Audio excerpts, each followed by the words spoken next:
সুপ্রিয় দর্শক আসসালামু আলাইকুম। জিফা রান্নার রেসিপি থেকে সবাইকে স্বাগতম। আজ আমি আপনাদের সাথে শেয়ার করব খুবই মজার একটি রেসিপি। আলু আর ডিম দিয়ে কাবাবের রেসিপি। এই রেসিপিটি তৈরি করা খুবই সহজ আর খেতেও অত্যন্ত মজার হয়। ইফতারের টেবিলে যখন এই কাবাবটি পরিবেশন করেছি তখন কেউ বুঝতেই পারেনি যে এটা ডিমের কাবাব। আর খাওয়ার পর সবাই এত প্রশংসা করেছে তার বলে বোঝানো যাবে না।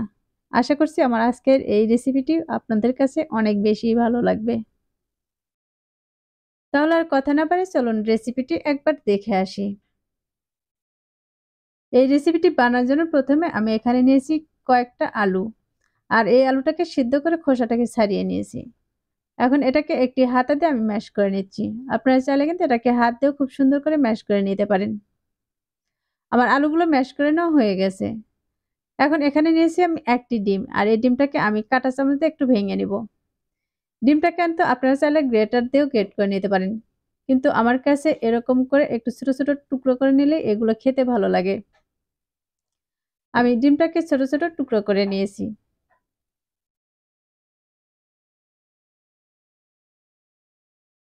এখন আমি এই ডিমগুলো এই আলুর ভিতরে দিয়ে দিচ্ছি।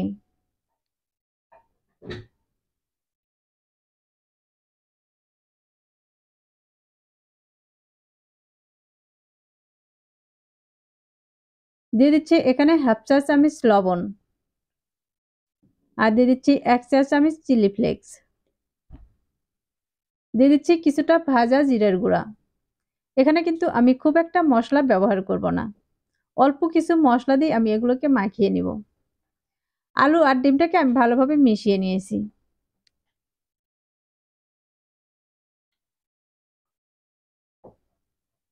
এখন আমি এর ভেতর থেকে চামিচটাকে উঠিয়ে নিচ্ছি। আর এখান থেকে কিছুটা আলুর পুর আমি হাতে নিয়ে নিচ্ছি। আর হাত দিয়ে এরকম করে চেপে একটু গোল করে নিব। এবার এটাকে চেপে একটু চ্যাপ্টা করে নিব।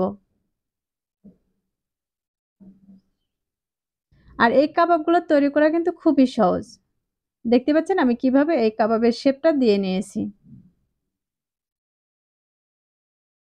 এ পর্যায়ে কিন্তু আমার একটি বানানো হয়ে গেছে। এটাকে আমি প্লেটে রেখে দিচ্ছি। আর একইভাবে কিন্তু আমি আরেকটি কাবাব তৈরি করে দেখিয়ে দিচ্ছি। আমি আবারও কিছুটা আলু হাতে নিয়েছি আর হাত দিয়ে চেপে, চেপে এরকম করে সমান করে নিয়েছি। দেখতে পাচ্ছেন এ পর্যায়ে কিন্তু আমি এই কাবাবটা তৈরি করে নিয়েছি। এই কাবাবগুলো খেয়ে কিন্তু কেউ বুঝতেই পারবে না যে এটা ডিম দিয়ে তৈরি করেছেন। আমি একইভাবে কিন্তু সবগুলো কাবাব তৈরি করে নিয়েছি। আর এগুলো কোট করার জন্য এখানে আমি আরেকটি ডিম ভেঙে নিচ্ছি।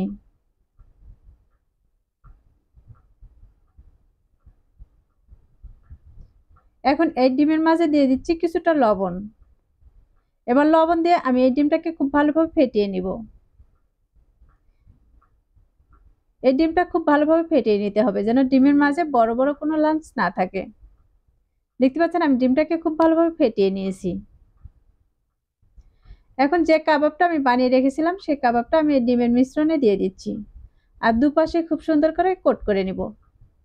আমি দুপাশে খুব সুন্দর করে কোট করে নিয়েছি। এখন এটাকে তেলের মাঝে দিয়ে দিচ্ছি। আর এই ডিমটা আমি কিছুটা উপরে ছড়িয়ে দিব। তাহলে দেখবেন চতুর্দিকে কিন্তু ছড়িয়ে যাবে। আর তারপর এগুলো উপরে উঠাই দিলে কিন্তু একটু জালিদার ভাব আসবে। এ পর্যায়ে কিন্তু তেলটাকে খুব ভালোভাবে হিট করে তারপরে এই কাবাবটা দিতে হবে। এখন ছড়ানো এই জালিগুলোকে আমি উঠে উপরে দিয়ে দিচ্ছি।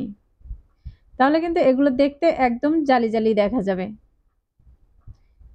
এবার এটাকে একটু উল্টিয়ে নিব। এবং অপর পাশে একটু কালার চলে আসলে তারপর এটাকে আমি তেল থেকে উঠিয়ে নিব। দেখতে পাচ্ছেন এটা কিন্তু খুব সুন্দর একটি কালার চলে এসেছে। এ পর্যায়ে আমি এটা উঠিয়ে নিচ্ছি। আর একইভাবে কিন্তু আরেকটি আমি তেলে দিয়ে দিচ্ছি। আর এর উপরেও কিছুটা ডিমের মিশ্রণ দিয়ে দিচ্ছি। ডিমের মিশ্রণটা যখন চতুর্দিকে এরকম করে ছড়িয়ে যাবে তারপর কিন্তু আমি চামিচ দিয়ে এগুলো উপরে উঠিয়ে নিব।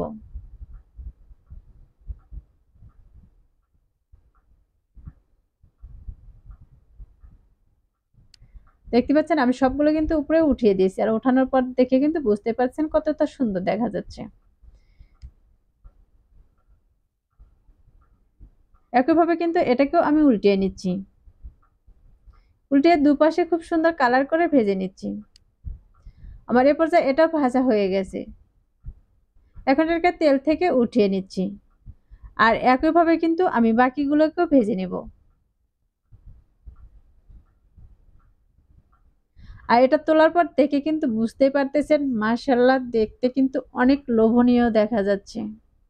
এগুলো দেখতে যেমন লোভনীয় আর খেতেও কিন্তু ভীষণ মজার হয়। আশা করছি আমার আজকের রেসিপি আপনাদের কাছে অনেক ভালো লেগেছে আর সহজে লেগেছে। আমার রেসিপিটি ভালো লাগলে ভিডিওতে অবশ্যই একটি লাইক দিয়ে শেয়ার করার অনুরোধ রইল। আর রেসিপিটি কেমন হয়েছে তা অবশ্যই কমেন্টে লিখে জানাবেন। আমার চ্যানেলে নতুন হয়ে থাকলে চ্যানেলটি সাবস্ক্রাইব করে আমাকে সাপোর্ট করবেন।